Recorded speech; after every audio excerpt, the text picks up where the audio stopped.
तो जब Drew McIntyre अब एक हील सुपरस्टार बन ही चुके हैं मंडे नाइट रॉ के अंदर, तो लग रहा है जब रैंडी ऑर्टन वापस आएंगे उनके साथ में एक भयंकर फ्यूड होने वाला है। By the way CM Punk ने फैंस को ट्रोल किया सर्वाइवर सीरीज का थीम यूज करके, और ऊपर से उन्होंने ये भी कहा कि शायद वो AEW के डेविल भी होंगे। और भी कुछ अपडेट्स में जानने के लिए मिलेंगे इस वाली वीडियो के अंदर। So hello everybody and welcome back to new video. हम लोग वॉर गेम्स की तरफ बढ़ रहे हैं। ड्रू मैकिंटायर का हील टर्न हो चुका है रिसेंटली रॉ के एडिशन के अंदर। अब इंतजार है हमारे रैंडी ऑर्टन का, और रैंडी ऑर्टन के रिटर्निंग फ्यूड को लेकर कुछ अपडेट आई है सामने। रिसेंट टाइम में कोडी रोड्स ने सभी सुपरस्टार्स को हरा डाला है और वो बन चुके एक रियल में टॉप मर्चेंडाइज सेलर। और भी कुछ अपडेट्स में इस वाली वीडियो के अंदर जानने के लिए मिलेंगी। So without wasting any time let's begin this video. देखो वीडियो को पहले मैं शुरू करने वाला हूँ रे मिस्टीरियो के साथ में। रिसेंट टाइम में रे मिस्टीरियो ने कुछ बड़ी बातें रिवील कर डाली हैं। रिसेंट टाइम में हमारे फॉर्मर यूएस चैंपियन ने ये बात रिवील की है कि उन्हें एक नेक्स्ट जो अपनी नी सर्जरी वगैरह उसका सफर करना पड़ा, ये वो रीजन है वो WWE से बाहर रहेंगे और सेंटोस एस्कोबार से जो बदला है वो वहां से वापस आके लेंगे। बाय द वे तुम लोगों को बता दूं इसको लेकर सैंटोस एस्कोबार का जो रिप्लाई वो ये है कि रे मिस्टीरियो अब इसके बाद कभी वापस आना मत WWE में। तो कुछ इस तरीके से WWE ने रूल आउट किया है रिसेंट टाइम में पूरा हील टर्न वगैरह सीन के बाद अपने 619 रे मिस्टीरियो को। वैसे टू बी वेरी ऑनेस्ट मुझे तो लग रहा है कि शायद रे मिस्टीरियो की जो इंजरी है ये वो रीजन था कि लोगन पॉल हमारे यूएस चैंपियन बनते हुए नजर आए। लेकिन अच्छी बात है क्योंकि एक लंबे टाइम से as such WWE Rey Mysterio को यूज कर नहीं रही थी। अब वो फाइनली कुछ टाइम के लिए बाहर गए, वो पूरी तरीके से रिहैब होके आएंगे। और मेरी तरफ से स्पीड रिकवरी विशेष है रे मिस्टीरियो के लिए। बाय द वे तुम लोग को ये भी बता दूं कि अभी तक रे मिस्टीरियो ने अपने पूरे करियर के अंदर 10-9 सर्जरीज करवाई हैं, या फिर जो उन्हें इंजरीज थी उसकी सर्जरी करवाई उन्होंने ताकि वो लगातार कंपीट कर पाए। तो कूडोज है रे मिस्टीरियो को एंड आई रियली होप वो जल्दी रिकवर होते हुए नजर आए। चलो इसके बाद वाली अपडेट की तरफ बढ़ते हैं। The American nightmare Cody Rhodes के बारे में जुड़ी है और WWE वालों ने रिसेंट टाइम में बात कंफर्म कर डाली कि भैया हमारी तरफ से ऑफिशियली वे में कौन हाईएस्ट मर्चेंडाइज सेलर है। WWE करती है अपने ऑफिशियल, उनकी जो तुम शॉप वाली वेबसाइट के ऊपर जाओगे ना, वहां पर इन्होंने बताया कि भैया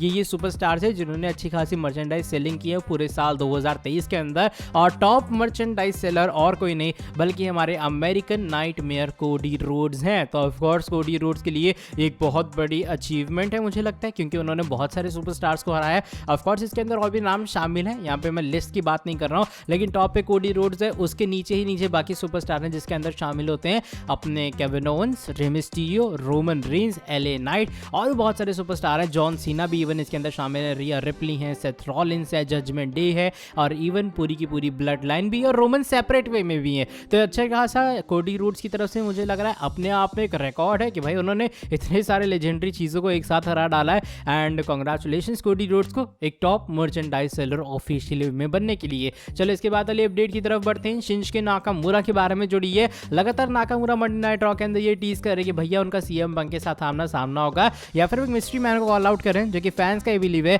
कि शायद सीएम पंक हो सकते हैं। लेकिन होता क्या, सीएम पंक के जो रिसेंट टाइम में फैंस को ट्रोल करते हुए नजर आए। पहले सीएम पंक क्या करते हैं, उन्होंने आज से कुछ घंटे पहले अपने ऑफिशियल इंस्टाग्राम अकाउंट के ऊपर अपनी वर्कआउट की जो एक स्टैट्स है वो शेयर किए थे कि भैया मैंने इतनी कैलोरीज बर्न कर ली है। और जो उन्होंने थीम सॉन्ग यूज किया था ना, वो था इस साल सर्वाइवर सीरीज का official theme song.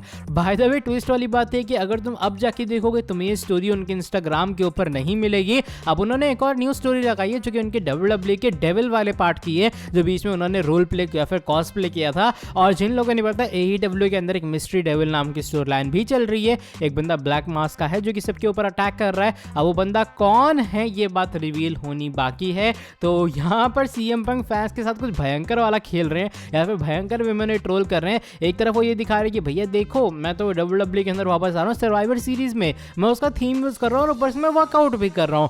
On the other hand CM Punk अपना डेविल वाला जो WWE का टाइम है वो शोकेस कर रहे हैं, ये दिखाते हुए कि शायद वो AEW के अंदर भी डेविल हो सकते हैं। अब इस वाले ट्रोलिंग को लेकर तुम्हारा क्या ओपिनियन है शेयर करना कमेंट सेक्शन में। लेकिन अब चलो बढ़ते हैं आज की हमारी नेक्स्ट एंड फाइनल स्टोरी की तरफ। इस बार former WWE champion recent time में turned heel Drew McIntyre and और कोई नहीं बल्कि हमारे वाइपर विल रैंडी ऑर्टन के बारे में जुड़ी है। जिन लोगों ने पता रिसेंटली मंडे नाइट रॉ के ऑफ एयर के अंदर भी रैंडी ऑर्टन कमबैक टीज हुआ था जब कोडी रोड्स यूसो ने कहा, कोडी ने कहा था कि भाई अगर ड्रू मैकिंटायर यहाँ ज्वाइन वॉइन होगा ना तो मेरे पास और जे ऊसो के पास भी कुछ दोस्त हैं, और जे ऊसो के दोस्त तो पता नहीं लेकिन कोडी रोड्स का दोस्त एक इंसान है, उसका नाम रैंडी ऑर्टन है। बाय द वे तुम लोग को बता दो एक अपडेट रही सामने बताया जा रहा है पॉसिबली जो रैंडी ऑर्टन है आने वाले टाइम में हो सकता है वर्ल्ड टाइटल अपॉर्चुनिटी मिलती हुई नजर आए, लेकिन उन्हें वो इमीडिएट अपॉर्चुनिटी नहीं मिलेगी। ऐसा नहीं होगा वो कम बैक करेंगे, वर्ल्ड चैंपियन बन जाएंगे, सेथ रॉलिंस को आके डिथ्रोन वगैरह कर देंगे। तुम लोग को बता दो जो बात आ रही सामने वो ये आ रही है कि पॉसिबली ऐसा हो सकता है कि जो WWE है वो रैंडी ऑर्टन और ड्रू मैकिंटायर का फ्यूड प्लान करे पोस्ट सर्वाइवर सीरीज को लेकर, क्योंकि यही दोनों फिफ्थ मेंबर होंगे एक दूसरे की टीम के। मान लो अगर रैंडी ऑर्टन के कारण ही जजमेंट डे हारती हुई नजर आए, या फिर ऑर्टन ही वो सुपरस्टार होते हैं जो कि पिन करते हैं या फिर हराते हैं जजमेंट डे को वॉर गेम्स के अंदर, तो फॉर श्योर बताया जा रहा है राइवलरी कुछ इस तरीके से लीड करेगी कि ड्रू मैकिंटायर और रैंडी ऑर्टन एक बार फिर से आमने सामने आएंगे। इन दोनों की कहानी तुम लोग जानते ही हो, पूरा हमने देखा पैंडेमिक के अंदर कितने अच्छे खासे इन लोगों ने मैचेस दिए थे। तो इस बार ऑडियंस के सामने जब इनकी राइवलरी होने वाली तो मुझे लग रहा है मजा आएगा। और इस बार ड्रू मैकिंटायर एक हील सुपरस्टार है और पैंडेमिक एरा में अगर मैं गलत नहीं हूँ तो रैंडी ऑर्टन हील सुपरस्टार थे। तो ये कुछ हमें ट्विस्ट एंड टर्न दिखाई दे सकता है सर्वाइवर सीरीज वॉर गेम्स के बाद, जो कि मुझे लगा तुम लोग को बताना चाहिए। आइडिया डिस्कशन के अंदर है, अब अप्रूव होगा या फिर नहीं ये तो ऑर्टन के कमबैक के बाद ही पता लगने वाला। तुम्हारे हिसाब से क्या ऑर्टन वर्सेस मैकिंटायर होना चाहिए WWE के अंदर आफ्टर सर्वाइवर सीरीज? अपना ओपिनियन तुम लोग शेयर करना कमेंट सेक्शन में। चलो by the way that is it for today video. अगर तुम्हें ये वाली वीडियो पसंद आई है, इस वाली वीडियो को नीचे लाइक, चैनल को सब्सक्राइब, बेल नोटिफिकेशन को कर दो ऑन। अब मैं तुमसे मिलूंगा आके नेक्स्ट वीडियो के अंदर बहुत ज्यादा जल्दी। Till then bye bye, take care.